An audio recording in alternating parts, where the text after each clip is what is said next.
अस्सलाम वालेकुम स्टूडेंट। और आज की ये वीडियो दिसंबर 2023 की जो क्वेश्चन है BUDC 132 से पहले मैं जुलाई 2022 और दिसंबर 2022 की मैं क्वेश्चन अपलोड कर चुकी हूँ। यहाँ पर ही दिसंबर 2023 में लिख दी हूँ, लेकिन दिसंबर 2023 की नहीं है, दिसंबर 2022 यहाँ पर ही लिखा गया है, वो आप मत देखिए, है ना। तो उसका जो क्वेश्चन है वो क्वेश्चन इस तरह से, जो शॉर्ट क्वेश्चन है, जो शॉर्ट 5 नंबर का जो क्वेश्चन है वो ये 6 से दिया हुआ था। इस बार 6, 7, 8, 9, 10। इससे पहले जो जुलाई और दिसंबर में जो हो चुकी है वो 1, 2 से स्टार्ट होता था, 1 से 8 तक की क्वेश्चन होती थी। अभी ये जो दिसंबर में जो एग्ज़ाम हुआ उसमें 6 से 10 तक की दी हुई है, मतलब 5 क्वेश्चन दी हुई है। तो इन 5 क्वेश्चन के मैं पहले जवाब बताऊँगी, उसके बाद इसके अलावा भी और जितनी बुक में शॉर्ट क्वेश्चन दी हुई थी 5 नंबर के हिसाब से उसको भी मैं बताऊँगी। तो ये सबसे पहला जो सवाल था ये कि गज़ल की खारजियत से खारजियत क्या होती है। तो उसका जवाब में आ जाएगा कि गज़ल की खारजियत से मुराद वो ज़ाहिरी सूरत है जिससे गज़ल पहचानी जाती है। जैसा कि हम जानते हैं कि उर्दू शायरी की रवायत में जितनी भी असनाफ़ है वो सब किसी न किसी मौजू पर मुसलसल और मरबूत अशार पर मुश्तमिल है, जैसे कसीदा, मशनवी, मरसिया वगैरह। लेकिन गज़ल उन तमाम असनाफ़ में इस लिहाज से सबसे मनफरद और मुमताज़ सनफ़ है। इसमें कोई शेर दूसरे शेर से लाज़मी तौर पर मरबूत नहीं होता, यानी हर शेर माने व मफ़हूम के एतबार से अपने आप में बिल्कुल मुकम्मल और ख़ुद मख्फ़ी होता है। इसीलिए माने के लिहाज से पूरी गज़ल इकाई नहीं होती, बल्कि उसका हर शेर अलग से इकाई की हैसियत रखता है। इस बात को यूँ भी समझा जा सकता है कि अगर किसी गज़ल में कुल 5 अशार है तो आम तौर पर हर अशार का मौजू बिल्कुल मुख्तलिफ होगा।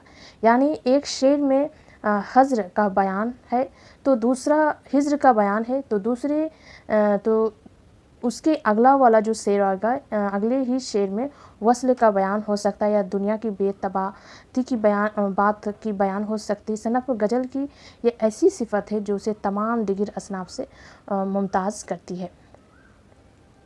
उसका बाद वाला सवाल है गज़ल की मकबूलियत पर रोशनी डालें। तो गज़ल उर्दू ज़बान की सबसे मशहूर और मकबूल शनफ़ सकन है। उर्दू के पहले शायर अमीर खुसरो के ज़माने से लेकर आज तक उर्दू गज़ल मुसलसल लिखी जाती रही और मुशायरों की ज़ीनत बनती रही। गज़ल बुनियादी तौर पर एक दाखिली शनफ़ सकन है, यानी उसमें शायर अपने दिल पर बीती हुई किफ़ियात व वरादात को बयान करता है। गज़ल का हर शेर एक इकाई की हैसियत रखता है, यानी उसके हर शेर में एक मुकम्मल मज़मून बयान होता है। अगर गज़ल की मौज़ूआत की बात की जाए तो ज़्यादातर उसमें इश्क़ व आशिकी की बातों को मौजू बनाया जाता है, लेकिन ये बात एक मसलन हकीकत है कि आज उर्दू गज़ल में हर तरह की मौज़ूआत को बरता जाता है। दुनिया की कोई मज़मून और कोई मौजू ऐसा नहीं जिसे गज़ल ने अपने वजूद में शमो ना लिया हो।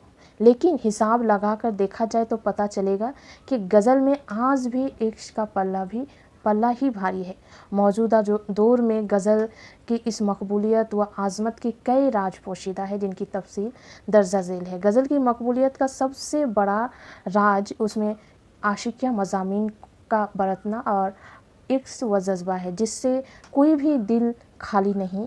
मीर तकी मीर के वालिद ने मीर को नसीहत की थी कि बेटा इश्क़ करो, इश्क़ ही कारखाना हस्ती का चलाने वाला है। बगैर इश्क़ के ज़िंदगी वबाल है। इश्क़ में जान की बाजी लगा देना ही कमाल है। इश्क़ 2 तरह की होता है, इश्क़ मिजाजी और इश्क़ हकीकी। इश्क़ मिजाजी में इंसान का किसी चीज़, शख्स या मुल्क व कौम पर अपनी जान निछावर करने का जज्बा शामिल होता है, जबकि इश्क़ हकीकी वो है जो इंसान को खालिक कायनात यानी खुदा से होता है। जाहिर है कि शायद ही कोई दिल ऐसा हो जो इश्क़ के जज्बात से खाली हो, और आशिकिया जज्बात को बेहतरीन अल्फाज में एक शेर में या 2 मिसरों में बयान करने का हुनर गज़ल में मौजूद होता है। और इस तरह गज़ल एक ऐसी सनफ़ शकन है जिसमें हर शख्स को अपनी दिली वरादात और आशिकिया जज्बात के बयान किए जाने का एहसास होता है। उसके बाद का सवाल जो था गज़ल के قدیم موضوعات یہ مجھے ڈھونڈ کے نہیں ملے. آپ لوگ میں سے اگر کسی کو اس کا جواب ڈھونڈ کے ملے تو کامنٹ میں ضرور بتائیے. اس کے بعد کا جو جواب ہے سوال ہے وہ ہے غزل کی اشاریت اور ایمائیت کا مفہوم. یہ بھی آپ کو کتاب میں ہی ملے گی. کتاب اگر دیکھتے ہیں کھول کے تو اسی میں ملے گی. بلاک 1 کی جو کتاب ہے اسی میں ملے گی. غزل اپنی فطرت کے لحاظ سے ایمائی شاعر ہے. یہ تو ہم جانتے ہیں کہ جب کوئی بات اشارے میں کہی جاتی ہے تو اس سے ایک طرح کی تجسس یا تحریر پیدا ہوتی ہے، اور یہ تحریر کی کیفیت عام طور پر لطف و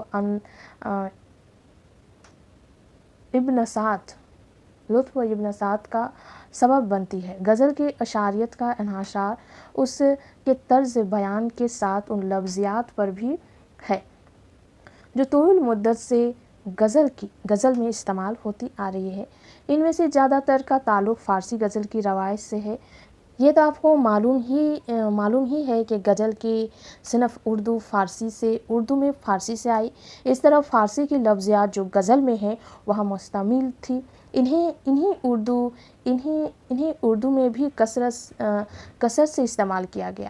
یہ استعمال محض نقالی نہیں تھا بلکہ ان لفظیات کے ساتھ چونکہ غزل کا شعری مزاج وابستہ تھا، اس لیے اس مزاج کو قائم رکھنے کے لیے ان لفظیات کو قائم رکھنا ضروری ہے. خیال رہے کہ یہ لفظیات زیادہ تر استعارہ اور علامت پیکر کی حیثیت رکھتی. ان میں سے اکثر غزل کی شعری روایت کا اٹوٹ حصہ ہے.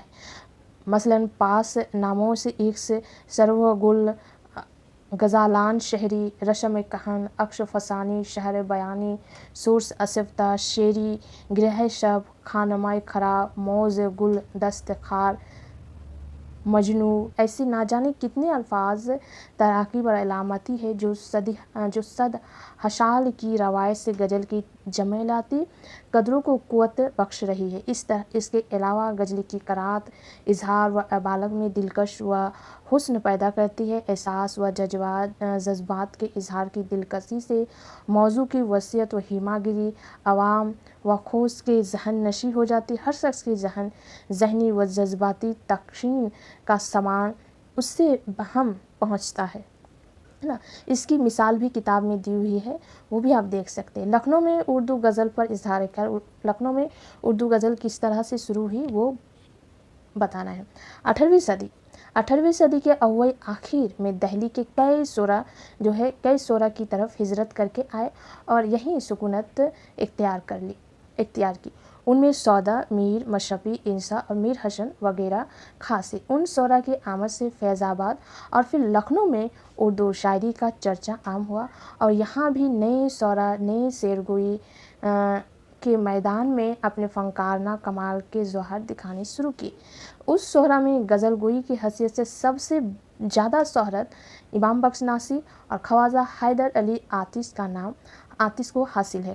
خیال رہے کہ اس زمانے میں مشرفی اور سید انشا بھی لکھنؤ میں آ چکے تھے. مشرفی اور انسا میں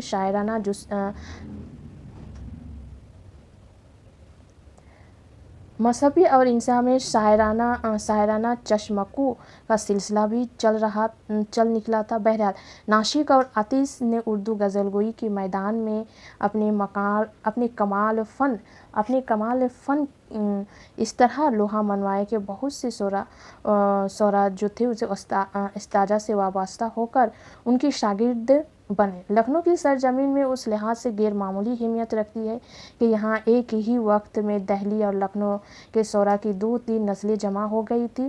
مثلاً میر تقی، میر سودا، میر حسن، مشرفی، انشا اور ان کے ساتھ ناصر، آتش اور پھر ان کے شاگردوں کا بڑی تعداد سب یہاں موجود تھے. اس طرح لکھنؤ اردو باخلوص غزل کا ایسا علاقہ تھا جہاں بیک وقت مختلف انداز کے شعراء اپنی شعرگوئی سے اہل ذوق کو سراب کرتے رہے تھے.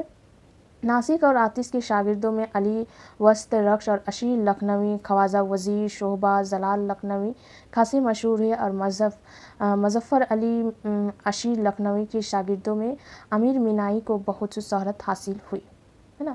اس کے آثار کی مثال بھی کتاب میں دی ہوئی ہے. اس کے بعد دیا ہوا ہے کہ مطلع کسے کہتے ہیں. وہ یہاں تک جو 10 تک ہے وہ جو दिसंबर 2022 की जो क्वेश्चन है उसमें 5 क्वेश्चन आए हुए थे। उसके बाद बाकी जो जितने भी है शायद ये सारे सवाल मैं एक बार पोस्ट भी कर चुकी हूँ या शायद नहीं भी, लेकिन किताब में जितने 5 नंबर के क्वेश्चन बन रहे या मौजूद है उसको इसके बाद का जितना है वो मैं बताऊँगी। तो सबसे पहले मतला किसे कहते हैं ना, तो गज़ल का पहला शेर मतला कहलाता है। मतला के माने तुलू होना या निकलने की जगह के है। चूँकि गज़ल मतला से शुरू होता है इसलिए पहले शेर का मतला कहना बहुत मुनासिब और बामानी। ख्याल रहे कि मतला के लिए ये शर्त भी है कि उसके दोनों मशरों में कायफा हो। मिसाल के लिए मीर तकी मीर का गज़ल का मतला पेश कीजिए, पत्ता पत्ता बूटा बूटा हाल हमारा जाने है, जाने ना जाने गुल ही ना जाने बाग तो सारा जाने हैं। ये मतला की मिसाल है। उसके बाद है हुस्न मतला से क्या मुराद है, उसकी मिसाल दीजिए। गज़ल में मतला के बाद वाले दूसरे शेर को जो होता है उसको मतला शानी या फिर हुस्न मतला कहा जाता है। ख्याल रखें हुस्न मतला को ज़ेब मतला भी कहते हैं। कुछ लोग गज़ल की मतला शानी को हुस्न मतला कहते हैं। गलत नहीं होगा, है ना। मीर तकी मीर की ये इब्तदाई 2 असार है यहाँ पे दी हुई मिसाल के तौर पर। रफ्ताए एक से क्या हूँ मैं अब का, जा चुका हूँ जहान से कब का, लोग जब जिक्र यार करते हैं देख रहता हूँ देर मुँह सब का, है ना। यहाँ पे जाहिर जैसा कि जाहिर है इसमें पहला शेर मतला है और दूसरा जो शेर है उसमें मतला या ज़ेब मतला या हुस्न मतला है ना। उसके बाद तलमी किसे कहते हैं, तो तलमी किसी मशहूर वाक़या शख्स या किरदार की तरफ इशारा करने को तलमी कहते हैं। जैसे कि आग है, औलाद इब्राहिम है, नमरूद है, क्या किसी को फिर किसी का इम्तहान है ना। देखिए ख़ास शख्स बोला है तो ख़ास शख्स के नाम यहाँ पर ही लिया गया है, तो तलमी उसी का तलमी कहा गया है ना। तो उसके बाद दिया हुआ मक्ता किसे कहते हैं, तो गज़ल का जो आखिरी शेर जिसमें शायर अपना तखल्लुस इस्तेमाल करता है उसे मक्ता कहते हैं। चूँकि मक्ता के माने इंतहा या खात्मे की जगह है इसलिए गज़ल के आखिरी शेर को मक्ता कहा जाता है। यानी उस शेर से गज़ल का सिलसिला मनक़तई हो जाता है, मतलब ख़त्म हो जाता है। टिक मीर जिगर शोख्ता की जल्द खबर ले क्या यार भरोसा है चिराग शहरी का। यहाँ पर देखिए मीर का यहाँ पर शेर है और यहाँ पर तखल्लुस इस्तेमाल किया हुआ है। उसके बाद तशबिया किसे कहते हैं, मिसाल किसी चीज़ के बारे में किसी दूसरी चीज़ के जरिए मिसाल देना या मशाबहत तलाश करने को तशबिया कहते हैं। जैसे नाच की उसके लब की क्या कहे, पंखुड़ी एक गुलाब की सी है, उसकी लब की जो ये है पंखुड़ी से दिया जा रहा है, उसको तशबिया कहते हैं। इस्तिआरा के माने क्या है, तो इस्तिआरे के माने मस्तियार लेने या मांग लेने के है, यानी उसमें किसी सिफत को मस्तियार लिया जाता है। इस्लाह अल्फाज में कहा जाए कि इस्तिआरे में मशाबत के बजाय मशबा को खुद ही मशाह या बाकरार दिया जाता है और उन्हें मस्तियारा ला और मस्तियारा मोह में कहते हैं। है याद वो बेमिसाल आँखें, क्या है वो तेरी गजाला आँखें, ये उसकी मिसाल है। उसके बाद है शुमाली हिंद के 5 अहम गज़लगो शोरा के नाम बताइए। तो 5 अहम शोरा में शुमाली हिंद के 5 अहम शायर के नामों में आ जाएगा मीर तकी मीर, मिर्ज़ा मोहम्मद रफ़ी शोदा, ख्वाजा मीर दर्द, अरशदुल्ला खान गालिब और मोमिन खान मोमिन। फिर है कि मीर तकी मीर और अरशदुल्ला खान के एक एक शेर लिखे। तो मीर तकी मीर की सबसे पहले शेर आ जाएगी, उल्टी हो गई सब तदबीरें कुछ न दवा ने काम किया, देखा उस बीमार दिन ने आखिर काम तमाम किया। और असदुल्ला का आएगा बरचाए अतफाल है दुनिया मेरे आगे, होता है सब व रोज़ तमाशा मेरे आगे। उसके बाद है कि अमीर खुसरो के कलाम का एक नमूना पेश कीजिए। तो उसके कलाम में आ जाएगा जहाल मशकिल मगर ने तगाफुल दरा आए ननिया, बनाए बितिया किताब हिजरा नदारा में ऐजा, न लहू का है लगाई छतिया। उसके बाद है कि जोक है, जोक बोले तरक्की पसंद शोरा के एक एक शेर लिखे। तो तरक्की पसंद में आ जाएगा गुलों में रंग भरे बादे नो बहार चले भी आओ के गुलशन का कारोबार चले, ये फ़ेज़ा मत फेजे, जो तरक्की पसंद तहरीक से वाबस्ता थे। शर में सौदा भी नहीं, दिल में तमन्ना भी नहीं, लेकिन उस तुर्क मोहब्बत का भरोसा भी नहीं, ये फ़राग गोरख कपूरी की है, जो ये भी तरक्की पसंद तहरीक से वाबस्ता थे।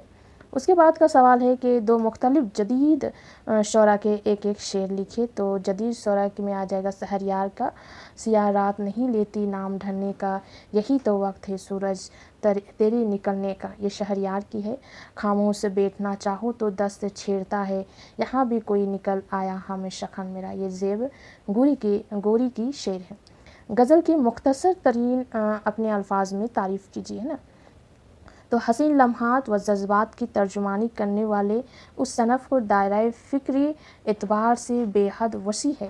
ये तख़य्युल का एक करिश्मा है जिसके ज़रिए हर तरह के तासरात पेश किए जाते हैं। उसके बाद है गज़ल की हियत व शाख्त को मुख्तसर वज़ाह कीजिए।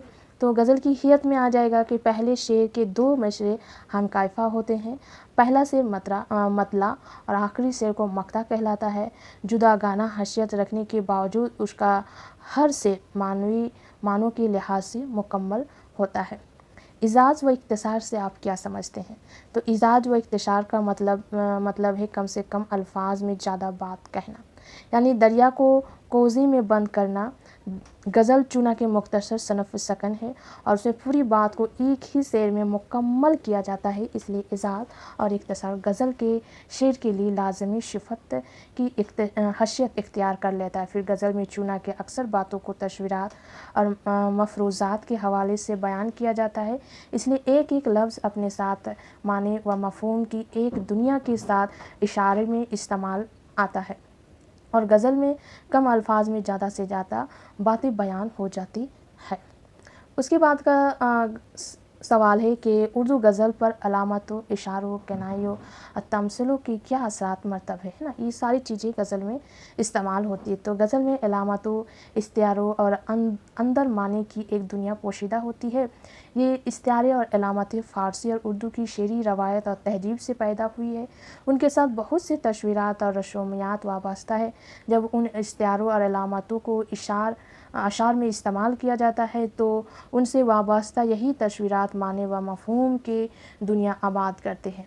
इन अलामतों का एक बड़ा मकसद ये भी है कि उनके वसीले से निहायत गहरे और वसी ख़यालात को अदा करने में आसानी होती है। उनका एक फ़ायदा ये भी है कि उनके इस्तेमाल से शेरों में अशारियत की सिफत पैदा होती है। उसके बाद का सवाल है कि गज़ल का हर शेर एक मुकम्मल इकाई है, इससे आप क्या समझते हैं? तो गज़ल की मकबूलियत के असबाब में से एक सबब ये भी है कि गज़ल का हर शेर अपने माने व मफ़हूम के एतबार से एक मुकम्मल इकाई होता है। गज़ल के दोनों मशरों में शायर अपना मदवा बड़ी आसानी से बयान कर लेता है ना, और शायरी की जितनी भी असनाफ़ है वो एक मौजू और मुसलसल होती है और उनके असार बाहम मरतूब और सिलसिलावार होते हैं, है ना, जिसमें दास्तान, रज़्म व बज़्म का बयान होता है या किसी ममदोह की मदह होती है या किसी अजीज़ के मरने का नौह होता है, जैसे कशीदा, मसनवी, मर्सिया वगैरह। लेकिन गज़ल को उर्दू की शेरी रवायत में इम्तियाज़ और इफ्तिखार हासिल है कि उसका कोई भी शेर दूसरे शेर से मौजू व मानियाती तौर पर मरतूब नहीं होता, बल्कि हर शेर अपना एक मानवी निज़ाम रखता है ना। अपना जितनी भी अशार होती है उसमें एक अलग माने होता है जो अपने आप में खुद कफ़ील और मुकम्मल होता है। इसलिए माने व मौजू के लिहाज से पूरी गज़ल को एक इकाई नहीं कह सकते हैं, बल्कि उसके हर शेर अलग से एक इकाई की हैसियत रखता है। उसके बाद का सवाल है कि उर्दू गज़ल की खुसूसियात पर एक पैराग्राफ लिखिए, मतलब शॉर्ट्स में जो 5 नंबर में हो जाए। चुनांकि गज़ल में किसी बात या ख़याल का बयान एक शेर में मुकम्मल करने की शर्त होती है और एक शेर यानी महज 2 मर्शों में चंद ही अल्फाज लाए जाते हैं, इसलिए लामलहा बात को इशारों में कहना ज़रूरी होता है। इस बात को यूँ भी कह सकते हैं कि गज़ल के शेर में बात को खोल कर और वजाहत के साथ बयान करने की गुंजाइश नहीं होती। इसलिए गज़ल की सबसे बुनियादी सनफ़ी खुसूसियात उस कार मज़ह या इशाराती तर्ज़ बयान समझा जाता है।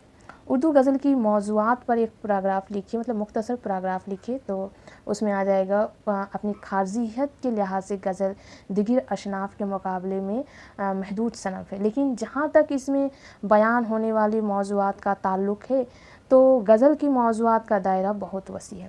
اس بات میں کوئی شبہ نہیں کہ غزل بنیادی طور پر عاشقیہ شاعری ہے، اس لیے غزل کا سب سے اہم موضوع تو عاشقی ہے، جس کا ثبوت یہ ہے کہ فارسی اور اردو میں کئی سو سال کے عرصے میں کہی ہوئی غزلوں پر نظر ڈالی جائے تو ان میں سب سے زیادہ تعداد ان اشعار کے ملیں گے جن کا تعلق حسن و عشق سے متعلق باتوں سے ہے. لیکن اسی کے ساتھ غزل کی صنف کی یہ بھی ایک خصوصیات ہے کہ اس میں حیات و کائنات کے تعلق سے بے شمار ایسی باتوں کا بیان کیا جاتا رہا ہے جن کا کوئی تعلق عشق و محبت سے نہیں ہے. ان موضوعات میں اخلاقیات، حکومت و فلسفہ، دنیا کی بے ثباتی، زندگی و موت کی حقیقت، انسانی زندگی کے مختلف النوع پہلو وغیرہ سب کچھ داخل ہے. اس کے بعد کا سوال ہے کہ غالب کے کلام کی موزونیت پر ایک پیراگراف لکھیں. موزونیت اور نغمگی کلام غالب کی سب سے نمایاں خصوصیات ہے. غالب کو موسیقی سے بھی خاصی دلچسپی تھی، اسی لیے وہ لفظ کا جس ہنرمندی سے انتخاب کرتے ہیں اور جس سلیقے سے وہ انہیں ترتیب دیتے ہیں اس سے اندازہ لگایا جا سکتا ہے کہ انہیں اس فن پر کیسا عبور حاصل تھا. اس لیے اس کے بیشتر غزلوں میں یہ خوبی موجود ہے کہ انہیں دلکش ترنم کے ساتھ گایا جا سکتا ہے. اس کے بعد ہے کہ میر تقی میر کی شاعری نغمگی اور موسیقیت سے پر ہے، اس کی وضاحت کیجیے. تو نغمگی اور موسیقیت نغمگی اور موسیقیت میر کی شاعری کی ایک امتیازی خصوصیت ہے. اسے ان کی شنعی اور شاعرانہ مہارت ہی کہا جا سکتا ہے کہ ثقیل الفاظ بھی اس کے کلام میں موم کی طرح پگھل جاتے ہیں اور انہیں جس طرح چاہتے ہیں استعمال کرتے ہیں. اشارے میر کی نغمگی کا ایک سبب یہ بھی ہے کہ وہ افعال اور طول مشوتوں کے کثرت سے استعمال کرتے ہیں، اور ماہرین موسیقی کا کہنا ہے کہ افعال اور طول مشوتوں کے استعمال سے شعر کی نغمگی میں اضافہ ہوتا ہے. ان کی اشعار کی مثال کے طور پر کن نیندوں اب تو سوتی ہے اے چشم گرہ ناک، مژگان تو کھلے شہر کو سیلاب لے گیا، عکس ہمارے خیال پڑا ہے خواب گئی آرام گیا، جی کا جانا ٹھہر رہا ہے صبح گیا یا شام گیا. مومن کے کلام کی 5 خصوصیات لکھیں. اس طرح کا سوال 5 نمبر ہے، اسی لیے 5 کر کے پوچھا جاتا ہے زیادہ تر. مومن کے 5 ہم عصر کے نام بتائے، مومن کے عہد کے 5 شاعر کے نام بتائے، اس طرح کا. تو مومن کے کلام کے 5 خصوصیات بتائیے. تو 5 خصوصیات سب سے پہلا ہے خالص عاشقیہ موضوعات پر شاعری کی ہے ان کی شاعری. دوسرا ہے کہ ان کی شاعری روایتی رسمی انداز کے حامل ہونے کے باوجود غزل سے پر ہے. مومن جمال پرست شاعر تھے، انہیں تصور کی تصویر بنانے کی صلاحیت حاصل تھی. ان کی غزلوں میں باغپن، نکھار، رنگینی اور رچاؤ پایا جاتا ہے. مومن کی شاعری کو مکر شاعرانہ بھی کہا جاتا ہے. ان کی شاعری واردات عشق اور تجربات محبت کی شاعری بھی کہتے ہیں. ان کی یہ خصوصیات ہے. خواجہ حیدر علی آتش کی 5 خصوصیات بتائیے. تو 5 میں آ جائے گا اخلاقی مضامین، تصوف کی چاشنی، مضمون آفرینی، بندش کی صفائی اور زبان کی روانی. یہ اس کی کلام کی 5 خصوصیات ہیں. اردو زبان کے شمال سے دکن پہنچنے کے اسباب. علاء الدین خلجی کے دکن کو فتح کر کے سوموں عزائد کا انتظام حلقہ بنا کر ہر حلقے پر شمال سے تعلق رکھنے والا اپنا ایک افسر مقرر کرنا، محمد بن تغلق کا دارالسلطنت دہلی سے دولت آباد منتقل کرنا، صوفیہ کی دکن کی طرف مروزت ہے نا. یہ ان کی چھوٹی سی سٹوری ہے. میر کی زندگی اور ان کی عہد پر ایک اپنا پیراگراف لکھیے. یہ ہم لوگ کی پڑوسی میں کام چل رہی ہے جس کی آواز کافی زیادہ ہے، جس وجہ سے آپ کو شاید ویڈیو میں بھی آ رہی ہوگی. تو اس کے بعد یہ میر کی آئے گی. اس کے بعد میر کو خدائے سخن کیوں کہا جاتا ہے، میر کی عہد، یہ آپ اسکرین پر دیکھ لیجئے اور پڑھ لیجئے. میں اگر بتاؤں گی تو میری جو ساؤنڈ ہے اس سے زیادہ آئے گی. मीर ने आप बीती को जग बीती बनाया, गालिब के किन किन शायरी अनफ असब है। ये आप देख लीजिए एक बार करके। तो